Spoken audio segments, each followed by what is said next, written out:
Hello दोस्तों, स्वागत है आपका हमारे चैनल स्मार्ट एजुकेशन क्लासेस में।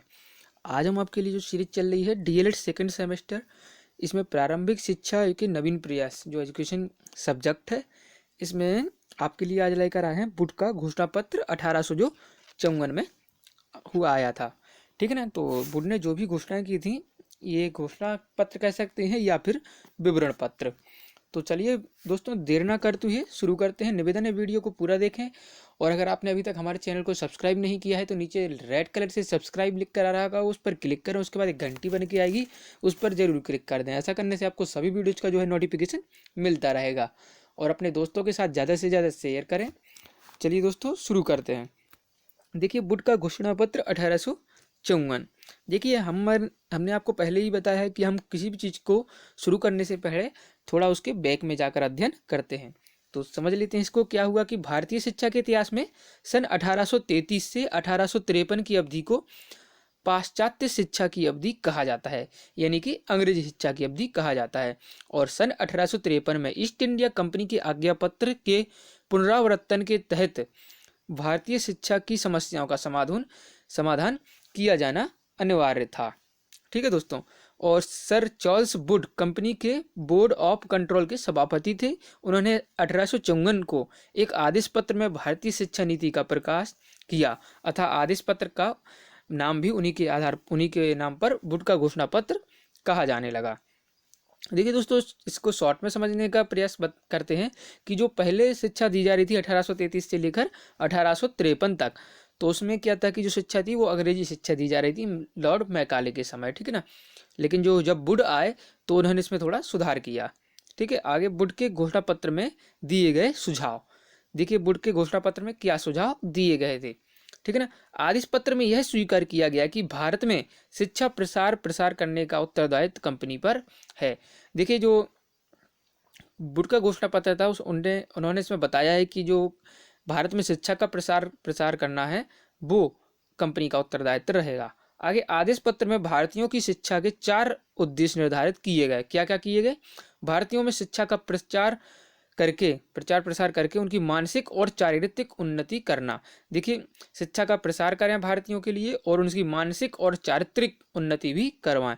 आगे है भारतीयों को पाश्चात्य ज्ञान से अवगत करा के उनकी भौतिक समृद्धि करना। देखिए, उन्हें पाश्चात्य ज्ञान है उसका महत्व समझाएं और उनको भौतिक रूप से समृद्ध बनाएं। आगे है भारतीयों को राजपदों के लिए सुयोग्य व्यक्ति बनाना। देखिए, भारतीय हैं, उनके लिए आईएएस जैसे जो उच्च पोस्ट थी उन पर भी बिठाना। आगे है भारतीयों को अपने देश को समृद्धशाली बनाने में सहायता देना। अगर कोई भारतीय है वो अच्छा कार्य करना चाहते हैं तो उनके लिए भी अवसर प्रदान किए जाएं समृद्धशाली बनने के लिए। आगे है तीसरा है कि आदेश पत्र में अंग्रेजी और देसी भाषाओं दोनों को शिक्षा के माध्यम निश्चित किए गए। देखिए, कई प्रकार की लोकल लैंग्वेजेस होती हैं, तो उनके लिए दोनों की व्यवस्था की गई, देसी भाषा और अंग्रेजी भाषाओं। आगे है आदेश पत्र में भारतीयों को उच्च शिक्षा प्रदान करने के लिए मद्रास, मुंबई और कलकत्ता में विश्वविद्यालय स्थापित किए गए। देखिए, अभी हमने आपको पहले ही बताया था कि कलकत्ता और मद्रास और बम्बई में विश्वविद्यालय स्थापित किए गए। आगे है आदेश पत्र में यह निर्णय लिया गया कि संपूर्ण भारत में क्रमबद्ध शिक्षा संस्थाओं की योजनाओं को क्रियान्वित किया जाए। आदेश पत्र में निर्णय लिया गया कि पूरे भारत में क्रमबद्ध शिक्षा प्रणाली अपनाई जाए। ठीक है ना। एक पाठ्यक्रम तैयार किया जाए और फिर उसको लागू किया जाए। आगे है आदेश पत्र में जनसाधारण की शिक्षा की सिफारिश की गई, जिसके अंतर्गत सरकार प्राथमिक शिक्षा पर अधिक धन व्यय कर प्रत्येक जिले में स्कूलों की स्थापना करे, देसी विद्यालयों का सुधार करे और मेधावी तथा निर्धन बच्चों के लिए छात्रवृत्ति दे, जिससे कि उनको निम्न स्तर पर से उच्च स्तर पर शिक्षा प्राप्त करने में सुविधा हो। देखिए, आदेश पत्र में बताया गया था कि जो प्राथमिक स्तर हैं उनको ग्रामीण लेवल पर लाया जाए। ठीक है ना। और उसके साथ क्या, जो कमजोर वर्ग के बच्चे हैं उनके लिए छात्रवृत्ति भी प्रदान की जाए। आदेश पत्र और आगे है 7वां कि आदेश पत्र में भवन निर्माण, छात्रवृत्तियों, पुस्तकालयों, प्रयोगशालाओं और अध्यापकों के वेतन के आदि के लिए सहायता अनुदान प्रणाली की व्यवस्था की जाए। मतलब जो भी है उसके लिए एक, हम आज की भाषा में कहेंगे तो एक बजट तैयार किया जाए कि इससे शिक्षकों का वेतन और इससे प्रयोगशालाएं, छात्रवृत्ति और भवन निर्माण आदि किया जाएगा।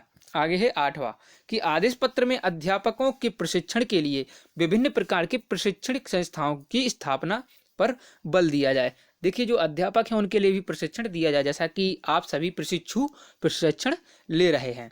ठीक है, आगे है 9वां की व्यावसायिक शिक्षा पर जोर देते हुए आदेश पत्र में कहा गया कि भारत में ऐसे स्कूलों और कॉलेजों की स्थापना की जाए जिनमें छात्रों को विभिन्न व्यवसायों की शिक्षा भी मिल सके। देखिए अगर हम इसे आज की भाषा में समझेंगे तो आईआईटी और आईटीआई, मैं रूप से आईटीआई, ठीक है ना, आईटीआई और जो कौशल विकास के कार्यक्रम चलाए जाते हैं गवर्नमेंट द्वारा, वो इसीलिए चलाया जाता है कि बच्चों को स्कूली शिक्षा की से अलग कुछ कौशल विकास की शिक्षा दी जाए, जिससे वो भविष्य में कुछ कर सकें।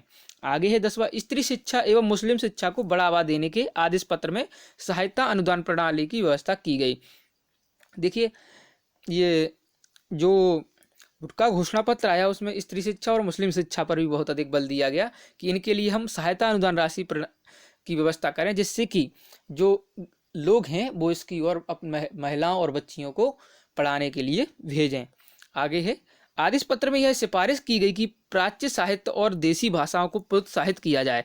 ठीक है ना, प्राच्य साहित्य और देसी भाषाओं को प्रोत्साहित किया जाए। इसके अतिरिक्त पाश्चात्य विज्ञान एवं साहित्य की पुस्तकों को भारतीय भाषाओं में अनुवाद कराया जाए। देखिए बोर्ड के घोषणा पत्र बहुत ही अच्छी अच्छी बातें थी। उन्होंने कहा है कि जो प्राच्य साहित्य है यानी कि हमारी संस्कृति है और देसी भाषाएं हैं उनको प्रोत्साहित किया जाए। इसके अतिरिक्त जो हमारी पाश्चात्य संस्कृति की किताबें हैं और विज्ञान है उसके लिए लोकल लैंग्वेज में कन्वर्ट करके उन्हें दिया जाए, जिससे वो पढ़ सकें और समझ सकें। और 12वां है कि आदेश पत्र ने इस बात पर बल दिया कि अंग्रेजी शिक्षा प्राप्त व्यक्तियों को सरकारी नौकरियां दी जाएं। ठीक है ना, जो भी अंग्रेजी शिक्षा प्राप्त व्यक्ति हैं चाहे वो इंडियन हो या फिर फॉरेन, तो उनके लिए नौकरी दी जाए। तो दोस्तों ये था कुछ बोर्ड के घोषणा पत्र में, ज़्यादा कुछ तो वैसे है नहीं, नॉर्मली है कि इसकी मेन मान लीजिए आपको उद्देश्य आना बहुत जरूरी है। ठीक है ना, ज़्यादातर उद्देश्य ही पूछता है और बाकी हम आपके लिए शॉर्ट टाइप आंसर और बहुविकल्पीय भी स्पेशल वीडियोस, एक वीडियो 200 विकल्प का, ये आपके लिए हम लाएंगे। और अगर आपने अभी तक पिछले वीडियो नहीं देखे हैं तो उनको जरूर देखें। वीडियो देखने के लिए आपका बहुत बहुत धन्यवाद दोस्तों।